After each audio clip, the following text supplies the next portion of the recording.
Hello, everyone. This is Talk for Glory, episode 264. We are not even 24 hours. We are, I want to say maybe 10 hours, 10, 12, 13 hours removed off of the right way to kick off 2026. Honestly, maybe I'm crazy. Maybe pay-per-view of the year. I mean, it doesn't really have any contentions, but that's what makes it so goddamn good. Oh my God, you guys already know. Since it's the day after, well, since it's the day of, since the show's already happened, Talk for Glory has already dropped the predictions. So it is time for the review. But what review? You guys already know. It is time for New Japan Pro Wrestling Wrestle Kingdom 20 review. But before I can dive into that, introduction is always a must. Also, don't even excuse my fire. I'm fired up. The love is there. But introduction is a must. I'm Enigma V4. This is Talk for Glory, the best podcast to get your Shinny Home Pro Rest info, predictions, review, all of it. Tommy, what's up, man? What's up, Lee? What's up, Al? Oh my God. If you didn't watch Wrestle Kingdom live, I'm sorry. Because you do not get to feel the exact emotions in real time. You get secondhand emotions, the feelings, the fires up, the chills. They were there. Now I know what you guys are thinking. Enigma, how good was the show? It was special. It was special. Hey, what's up? We got a hell of a lot of people today. A lot of people enjoyed the kingdom. I'm happy. I'm so happy. I'm so fucking happy for that. So, a couple things I want to get off my chest because I'm not going to go into deep highlights. Chris Brooks versus ELP. Fun match. Not going to lie, Chris Brooks makes me want to watch DDT. ELP makes me want to see him go to DDT. The Rambo for the Never Six-Man Tag titles. It was cool. It was fun. TMDK, Ichiban. Ichiban, TMTK. Ichiban faction.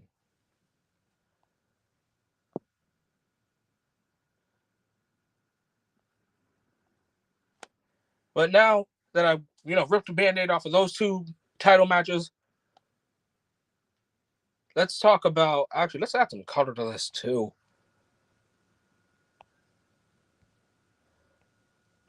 There we go. Now it looks nice. For the Never Openweight Championship, it was defending champion Evil versus the man making his debut, Aaron Wolf. I'm not going to lie to you guys. I was multitasking during this match because you guys already know I'm not the biggest Evil fan. But Aaron Wolf, a legitimate fighter, transitioning into wrestling. You love to see it. You love to see people go from judo, BJJ, karate, MMA, into the squared circle. Love to see it every day. He took care of House of Torture. Evil did what Evil could.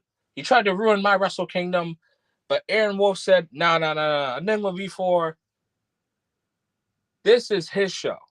Wrestle Kingdom was for him. Wrestle Kingdom can not go without a hitch. And it starts with Evil losing the Never Openweight Championship. Now, me personally, I hope I never get to see Evil again.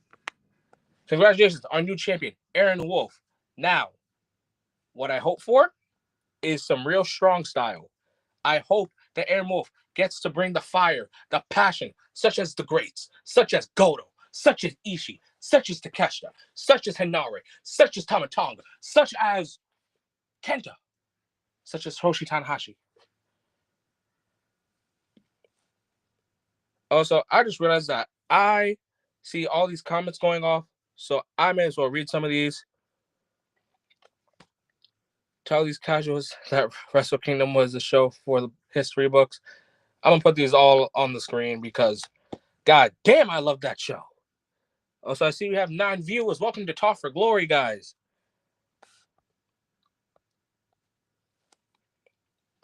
Feels like I've been fighting for Tanahashi's honor all day. Tommy, that was me during the BTBC Awards, man.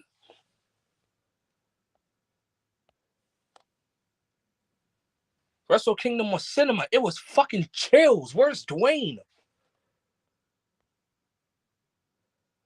My heart is so heavy. Al, when I get to that match. When I get to that match.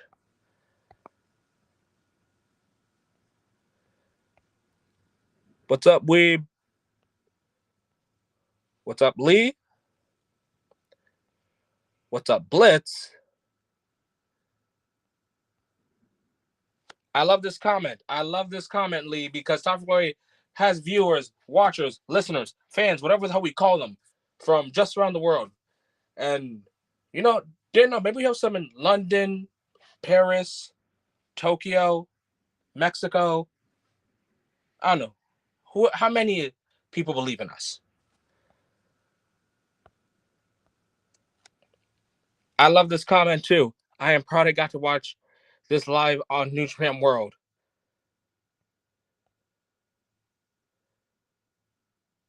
You know, gonna have to get back to you in December. Can confirm you did not watch the match at all.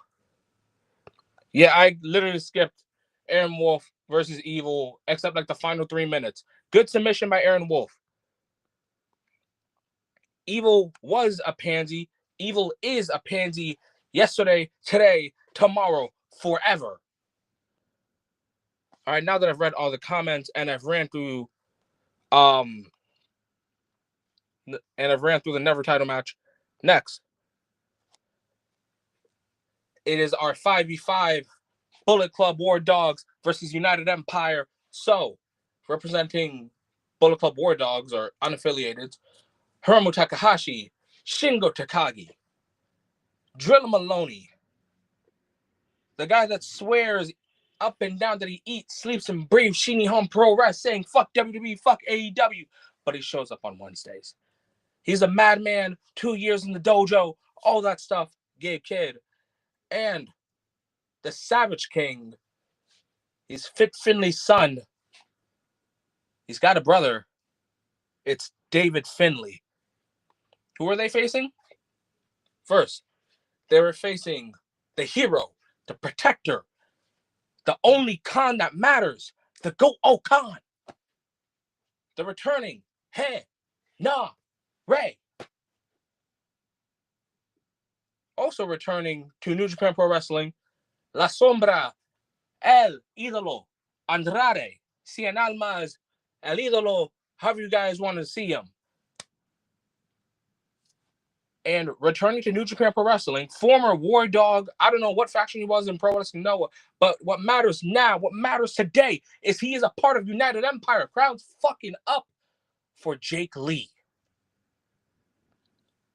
And who's leading the charge here? You know, maybe he's a bootleg Devitt. Maybe he's Will Cosplay. He says he's the Prince of Pace, but I can name 3 other high-speed wrestlers better than him.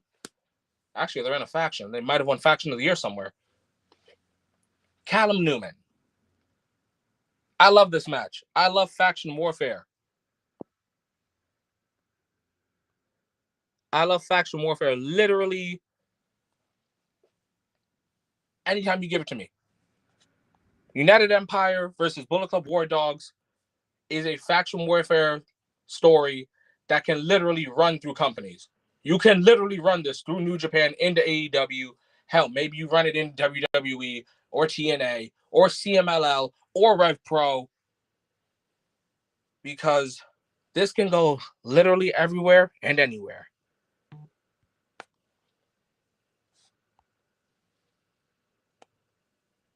From good-looking guy to War Dog to United Empire, wild journey for Jake Lee. You're damn right. But I will not call that man a faction whore, because that is Sonata. But this was really fun. Everyone got to shine. We got to see some Don Callis family versus Death Riders when we saw Gabe Kidd and Andrade El Idolo scrap. We got to see some Callum Newman, David Finlay action. We got to see some Henare, Shingo Takagi action. We got to see Jake Lee in action. And I have been... Why did Jake Lee look hungover that match? Maybe he was.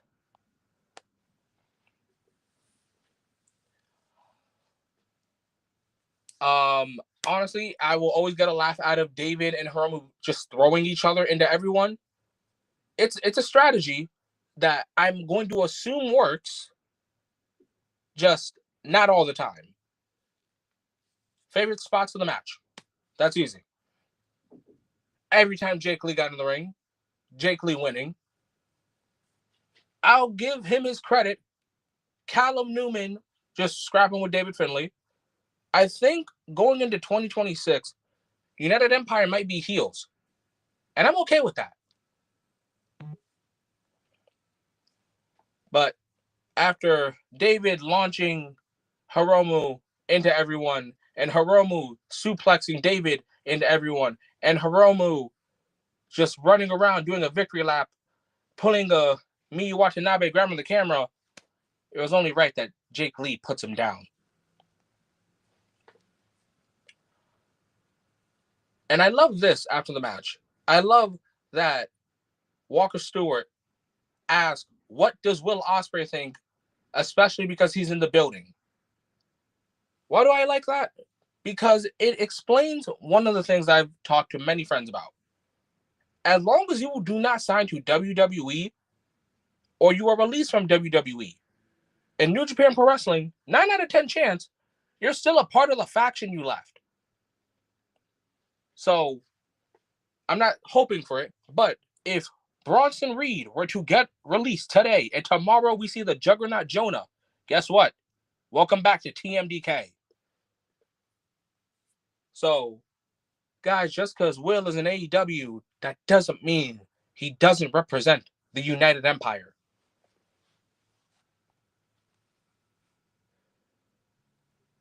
Jake needs to lay off the Sapporo on match day. If anything, just give him a quick shot of vodka. He'll be fine. But what's a match I'm looking forward to out of this feud? I enjoyed their G1 match. So give me Jake Lee versus Gabe Kidd one more time. This time, let's say it's in Osaka. Give me Jake Lee versus Gabe Kidd in an Osaka street fight. If you guys remember their G1 match where they beat the shit out of each other, I know you guys would love an Osaka street fight between Gabe Kidd and Jake Lee. And once again, United Empire gets the win. And welcome to the Empire, Jake Lee.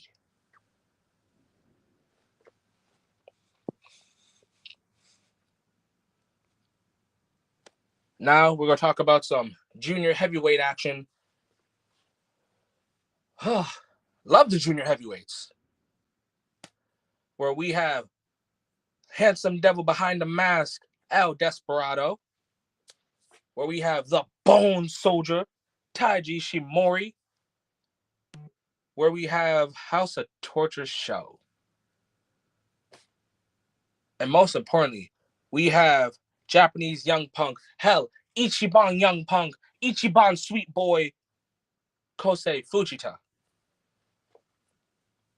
And like I tweeted out during the show, I'll say it here because Tommy, you're watching.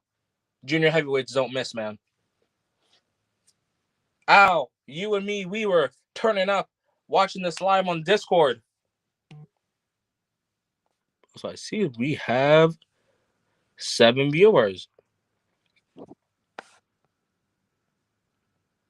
But everything about this just had me turned up.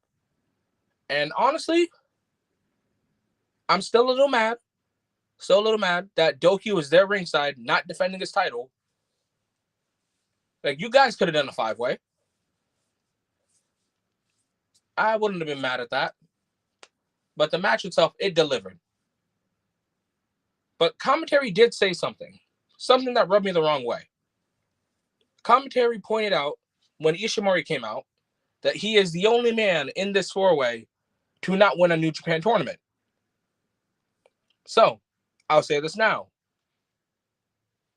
Who knows, maybe I'll have a guest for Best Super Juniors, maybe for Junior Tag League. But come one of those junior heavyweight tournaments, 2026, the winner. Nah, I'm not going to say it here. That's for predictions. But Ishimori, his playbook stays the same because he doesn't age. Have you seen his workouts? I need him, Pac, and one more other person to drop their workouts.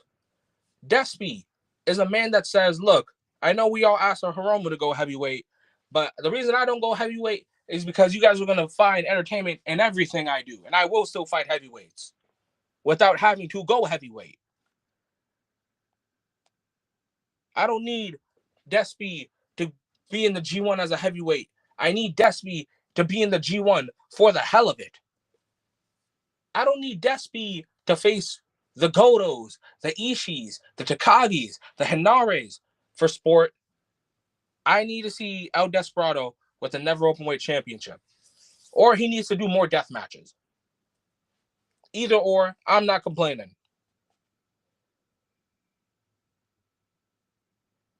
Doki took the easy way out and is cleared. Damn straight. But Show, I'm not going to lie. One thing I hate about House of Torture is you think they suck. Don't get me wrong. I think they suck.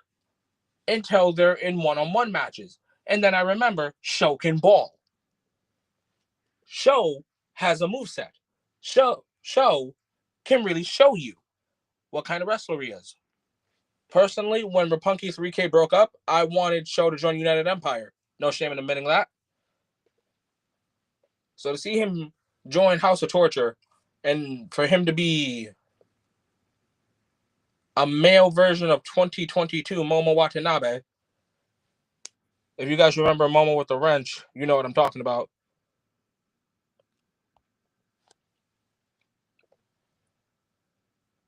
But Show really balled out here.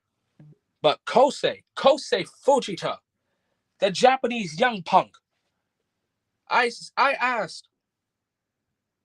the mighty don't kneel, and I asked, do the mighty win? I really thought Kosei was going to tell me hell yeah. I thought Kosei was going to make me a believer.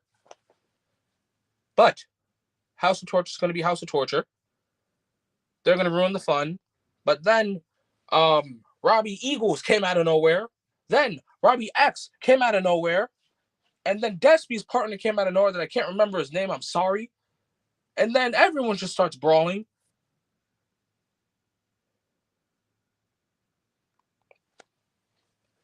And then 1, 2, 3. New Year's Dash, which is tomorrow to Wrestle Kingdom. It's the Raw after WrestleMania.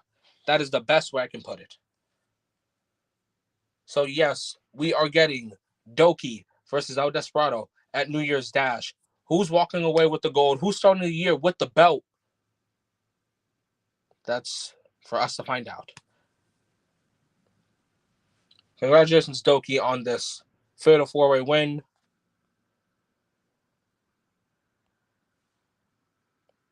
Young Punk supremacy. Weeb, Kosei will get his Young Punk moment. He will get his Ichiban Young Punk moment. Now, let's talk about, and this is going to be fun. You guys already know I love doing these introductions. So, defending her strong women's championship, she is also the World of Stardom champion. She is Tokyo Sports MVP, the first ever Joshi. She is BTBC's Women's Wrestler of the Year. Is she top for glories? Awards are coming sometime this week. She is the Phoenix Queen. She is the Angel Killer.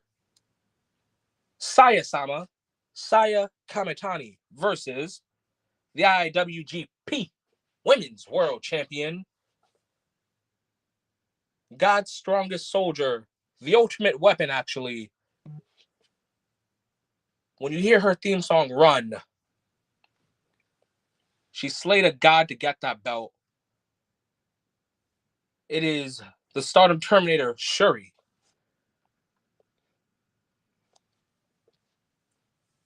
I don't know if someone from New Japan watches this and they heard me say, I need these women to have 15 to 20 minutes. They must have said, look, there's a guy on Top Floor that says he needs 15, 20 minutes. Gato said, I can't hear you. My bandana's on too tight, but I can give them 13. And you know what? You know what, Gato? I'll let you cook. Good looks.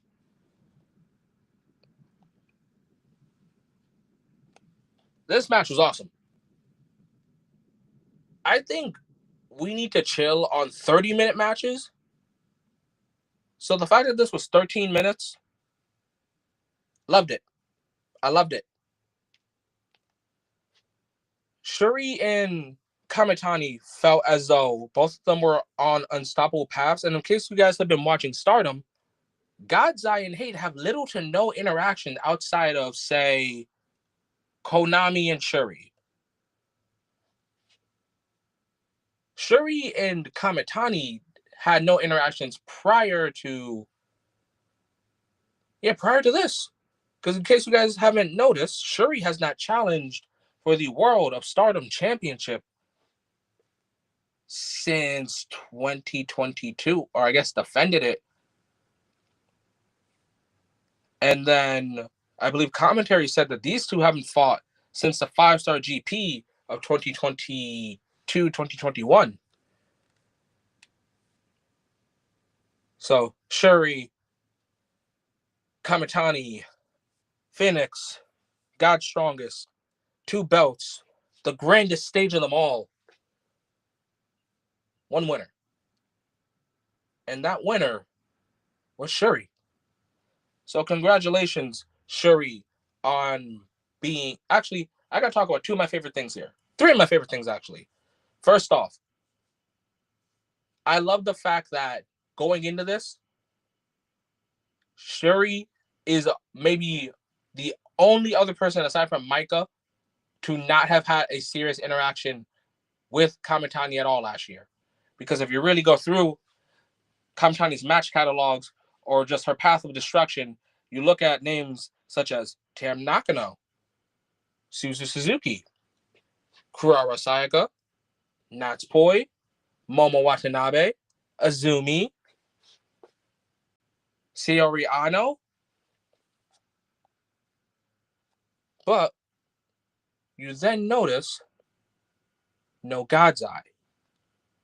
Maybe because Kamitani knew, if I touch Rana, if I mess with Ami, if I touch Hina, if I bother Lady, Shuri will hellspawn, and that's a fight she wasn't ready for yet. But the former Golden Phoenix must have thought, I'm ready where the lights are the brightest. After all, if you guys remember, Kamitani's nickname used to be the Dome Woman, because she was undefeated in the Tokyo Dome. Yes, it was in tag team actions only, but she was the undefeated Dome Woman. But Shuri, the wrecker of everyone's shit, God's strongest soldier, showed up in the Tokyo Dome and left with 2 belts. Now, does that put her in Top for Glory's talks for 2026 Women's Wrestler of the Year? Does that put her in someone else's top 16 list? Those are all conversations that we can have on Discord. But this match was awesome. Shuri been busy with Sorry or Koguma. Oh, hell yeah. This match was awesome. But I also got to say this, especially because Blitz, my good friend, my good brother, I have to bring this up now. Shuri has beaten Aphrodite. And if you guys don't know what I'm talking about, Shuri has beaten Utami Hayashishita.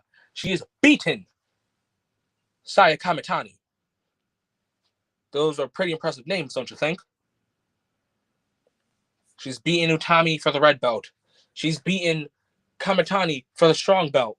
She's basically stacked Aphrodite. But while God's strongest has put away the symbol of love, she can't keep up with high speed. So I'll say this now. Who should be in Shuri's lineup of defenses, whether it be for strong or IWGP? The answer is simple, isn't it? Shuri's lost to this girl when she was 18, when she was 19, when she was 20. She is the high-speed bomb girl, the high-speed ace, the undeniable future. She's a former strong champion, hopefully a 5-star winner.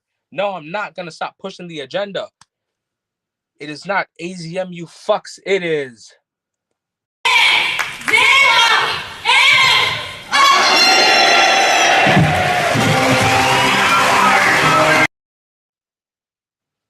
So that's right, guys. I want Shuri's next opponent to be Azumi. You guys let me know. Who are some names you want to see face Shuri? Because I want to see Azumi versus Shuri for either Strong or IWGP, or maybe even both. Also, I gotta ask, are the belts unified now? You guys let me know.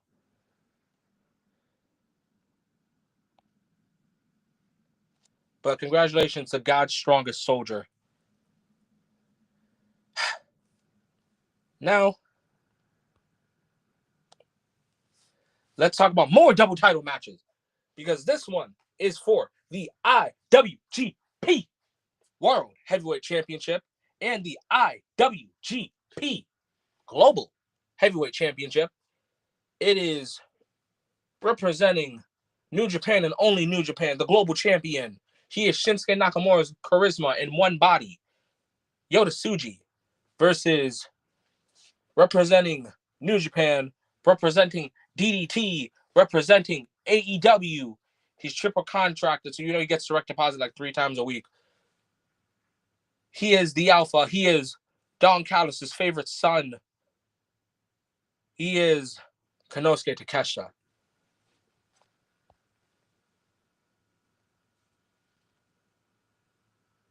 So it's like me, Mina, on random. What's up, Ruckus? I need more context on that one. But where do I start with this match? This match was heat. God damn. I can't explain the emotions that I felt for this. Because although me personally, I view Takeshita as a New Japan guy. I see him as a DDT guy. I see him as an AEW guy. I believe he believes in strong style just as much as the next guy. But I understand to many others, he is an outsider.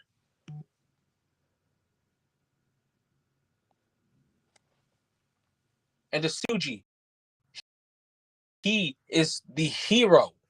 Man, he went from young boy to CMLL guy to LIJ guy to New Japan Cup guy to Trios champ to then global champ. And honestly, Tsuji, what a ride you had. But your ride, your destination, how did we not see it? It was the Tokyo Dome for the IWGP World Championship. And all you needed was your ticket, which was the global title. And honestly, it was worth it. Yota Tsuji versus Konosuke Takeshita was honestly amazing. I cannot wait to drop the Talk for Glory star ratings for this match. Takeshita with the little armband, that was a tribute to Shinsuke. Because, he couldn't be there, sadly.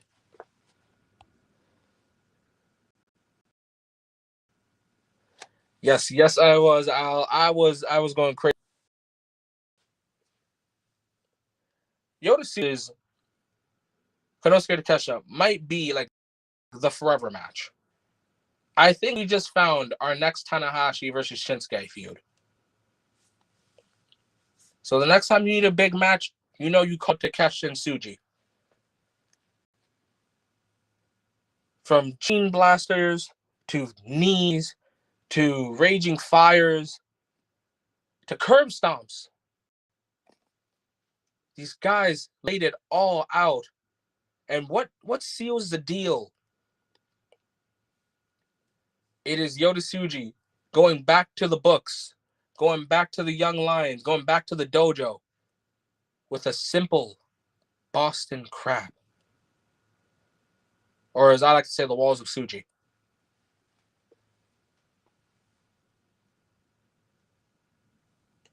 When I tell you, I was losing my shit after every move, especially when Takeshita decided, I'm just going to stiff shot you. And all Yota Tsuji could think was, okay, I'm just going to gut check you. Truly, fighting spirit. Truly, strong style. And my God, would I chant fight forever.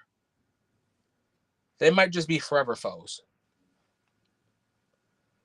But in the end, with Yota Tsuji getting the victory with a Boston Crab. So Konosuke Takeshita is no longer the IWGP World Champion. Yota Tsuji, you are a double champion. Please do not repeat history and instead go back to the past and correct the timeline. Oh God, Albert, yeah, you're right. My favorite spot of that match was Tsuji and Takeshita looking at each other across the ring. Very iconic. To Bryan and Ospreay, to Bryan and Hangman. They both knew one shot, one kill. Right now, 2 belts, 1 winner. Gene Blaster, running knee. And in the end, the Gene Blaster won. And in the end, congratulations, our new IWGP World Champion, Double Champion, Yota Tsuji. Now the only thing left to do is bring back the IWGP Heavyweight Championship. That is the last thing Jake Lee wanted to see because he showed up. And I will say, Jake, welcome to United Empire. I get you're new here. But my friend, I wanted to see that belt, man.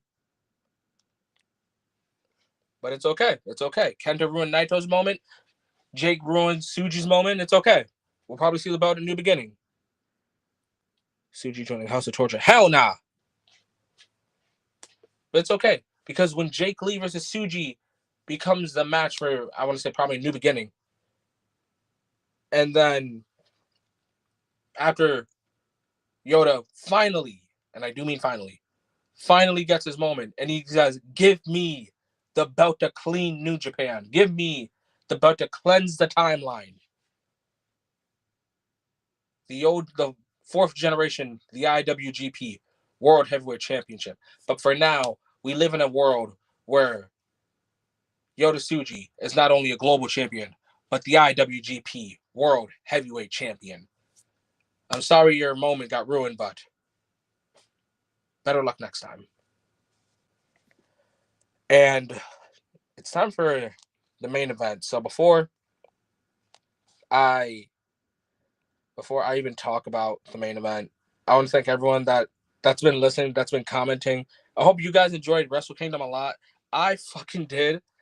And you guys already know when it comes to Talk for Glory, when it comes to these discussions, if you guys don't have us already, make sure you guys follow the socials going on the screen in 3, 2.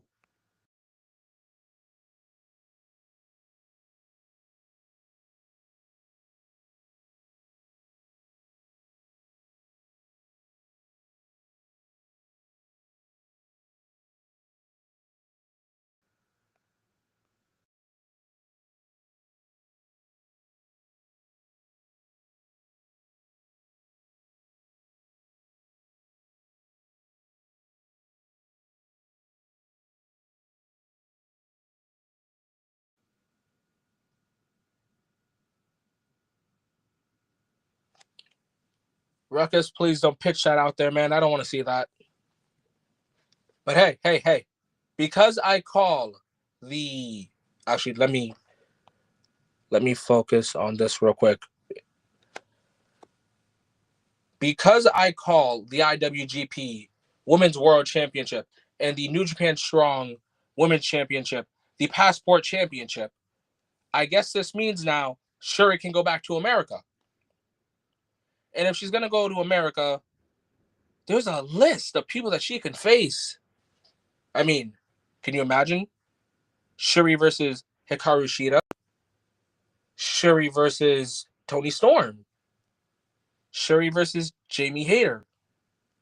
Or maybe, because we had a little stare down at All In, Shuri versus the Fallen Goddess, the Minion Overlord, the American Joshi, the forever Ring of Honor Women's World Champion, Athena. Some possibilities now with our double champ, God's strongest soldier, the ultimate weapon, Shuri.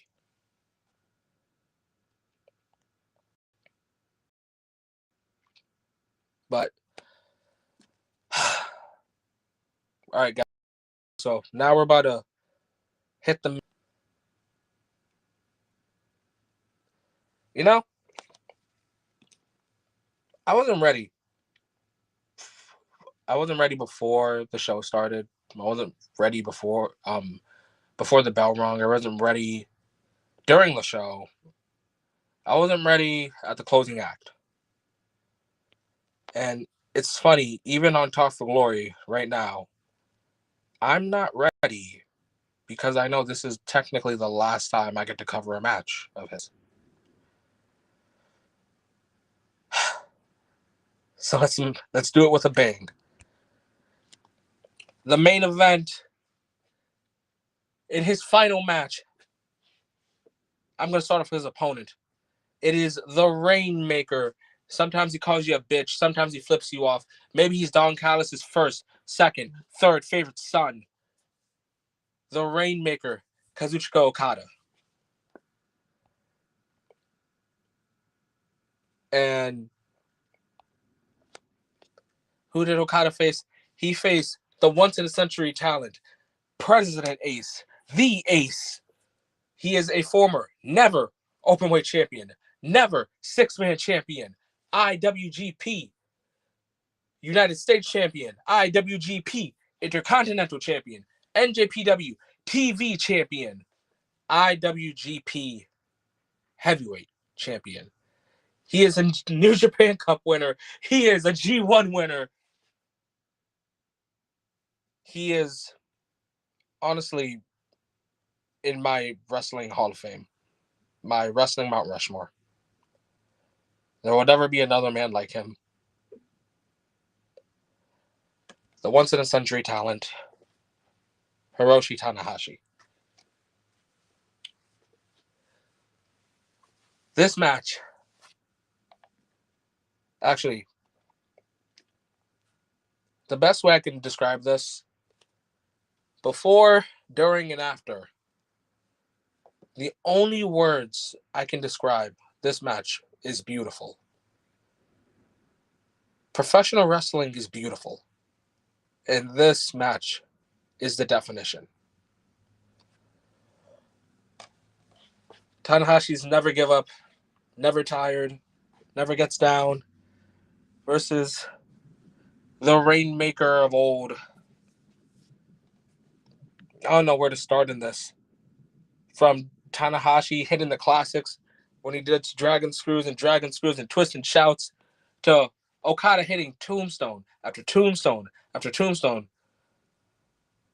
I remember telling Smoove about when Tanahashi does whatever move, the crowd's going to erupt.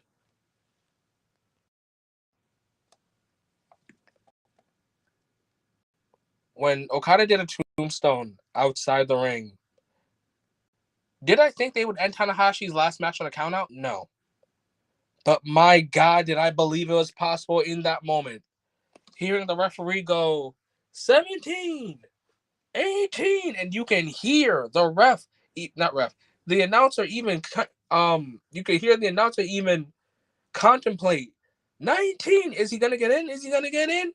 And Tanahashi finally gets it. Everyone breathed because everyone held their breath. Everyone prayed for Tanahashi to keep fighting, to never give up. We even see Okada try to do, never try. He did do a Walls of Tsuji. He tried to have Tanahashi tap out, but the ace doesn't tap out on his final day. When Tanahashi hit twists and shouts and dragon screws and aces highs, and then I remember seeing him for the final time go up top rope for the high fly flow. The Tokyo Dome definitely erupted. Red Shoes definitely did have a long night.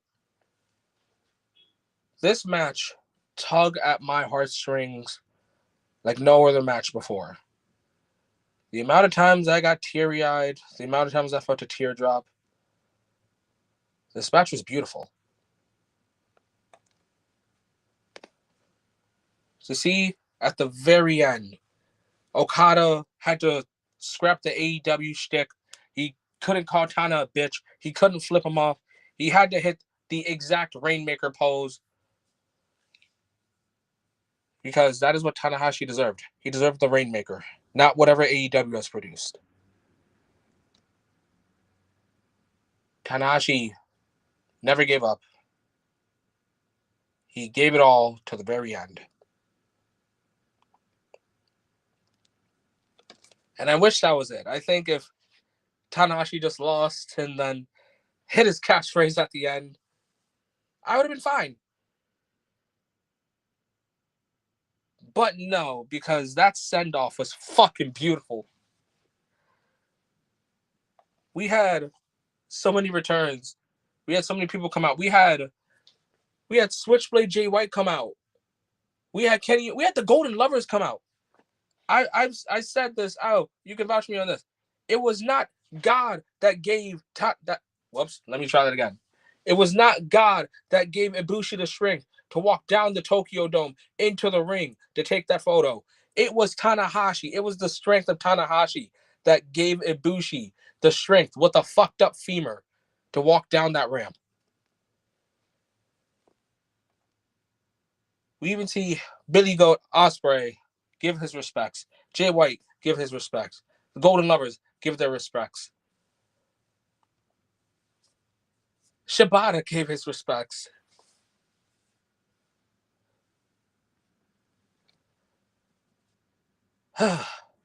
everyone gave their respects.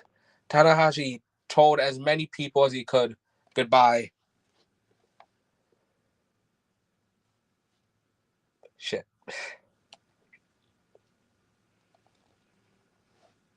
Fuck. Okay. Tanahashi said his goodbyes. He said his thank yous.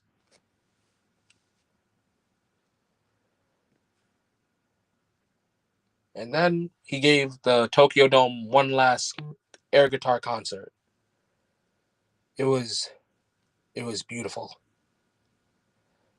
They got 2 encores, sold out Tokyo Dome. No one will ever be able to air guitar like Tanahashi. Oh yeah, I forgot. Naito had the Undertaker's entrance like 3 times as slow. But hey, everyone's got to show their respect some way, somehow.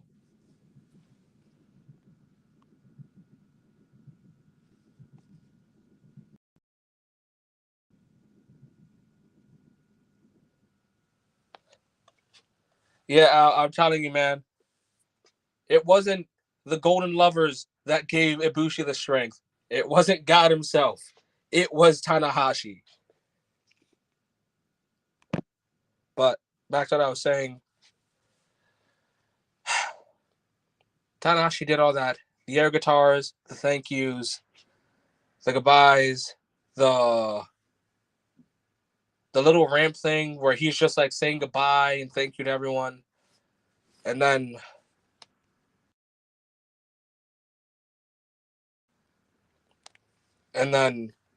right when it's all over, Still with a mic in his hand.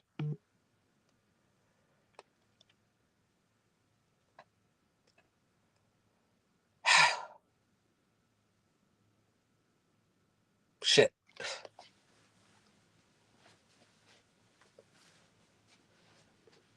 Tana takes one last look at the Tokyo Dome, at the line mark, at the ramp, at the venue, everything. He takes it in. And he hits us with his famous catchphrase. I love you.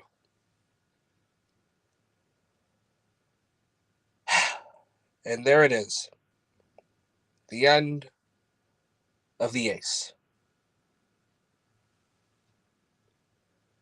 Thank you. Also, that as well. Tanahashi with a beautiful quote. I'm so happy I fell in love with pro wrestling. Tanahashi, 2026. Never forget that.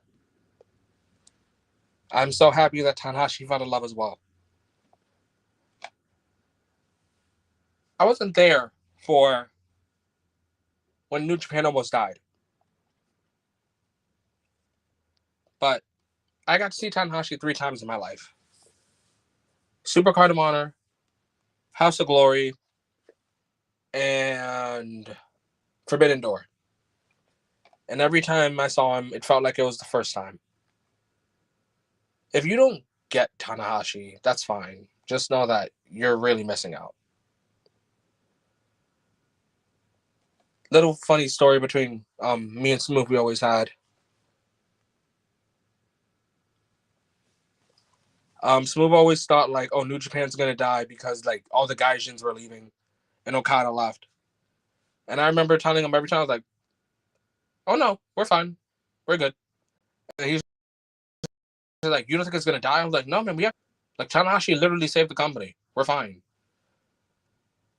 And today, Hiroshi Tanahashi retired.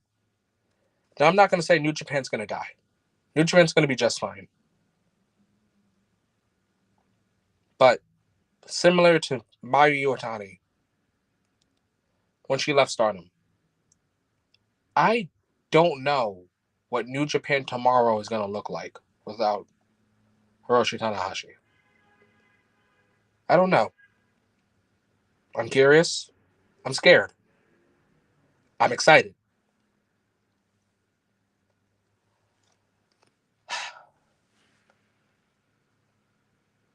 But what's up, Andy? You caught me at a good time. I'm trying so hard not to let the feels out. Cause I gotta talk about Tanahashi's retirement ceremony and how fucking beautiful it was.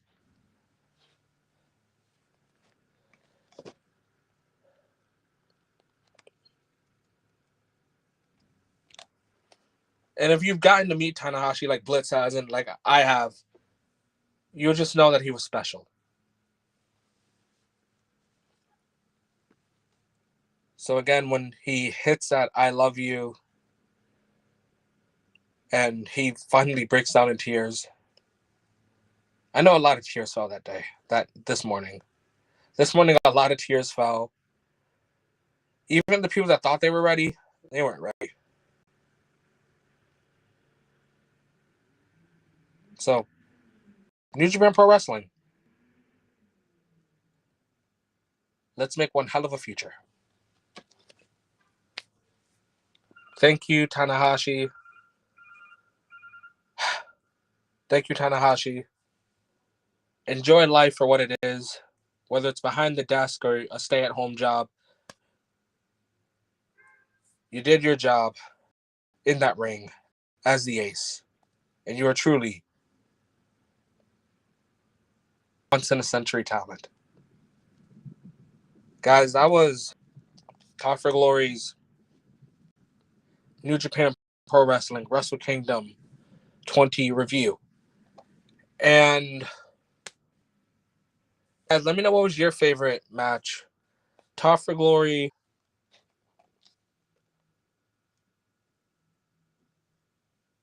I had the privilege to see Tanahashi wrestle at my workplace. Oh yeah, nice, dude. Always appreciate when you got to see Tanahashi live, man. If you guys notice on Top for Glory, on the community tabs, there's a picture that I took of Tanahashi. It's actually personally my favorite photo that I've taken of Tanahashi. And also have his entrance live. And God damn it. And I'll never forget what it was like to just like have like a quick conversation with him saying that he's the coolest and him saying thank you and that he's never tired and that he's never going to give up. I know that a lot of people cried and just let out all their emotions with Cena when Cena retired. I'll be honest. I think Tanahashi's retirement hit me more, and as a fan, I'm kind of scared what AJ Styles' retirement's gonna do. But again, guys, that was New Japan That was Top for Glory's New Japan Pro Wrestling Wrestle Kingdom 20 review. Thank you for all the interactions. Thank you for telling me your. Actually, I'll give you guys 1 minute. I want to know, because we have 7 people here. If you want to comment, what is your favorite Hiroshi Tanahashi match?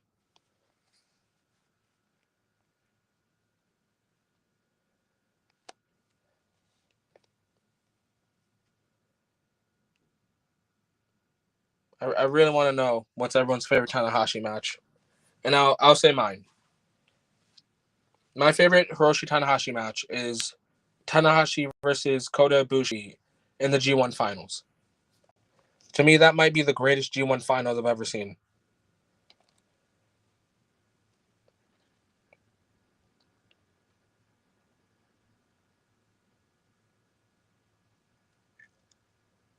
But yeah. Actually, how about I turn that into a shorts? So viewers, listeners, everything. Wait. So viewers, listeners, everyone, please let me know, what is your favorite Hiroshi Tanahashi match? And what was your favorite Wrestle Kingdom match? Now, guys, I hope you guys enjoyed the talks. I hope you guys enjoyed the interactions. I hope you guys enjoyed Wrestle Kingdom. I hope you guys fucking cried like I did. But more importantly, guys, I hope you guys do what Top for Glory always suggests. That is to stay safe, have a great day and or night, because time zones are weird. My sleeping schedule should be destroyed, but it's not. And most importantly, enjoy wrestling. Thank you and goodbye. Hiroshi Tanahashi.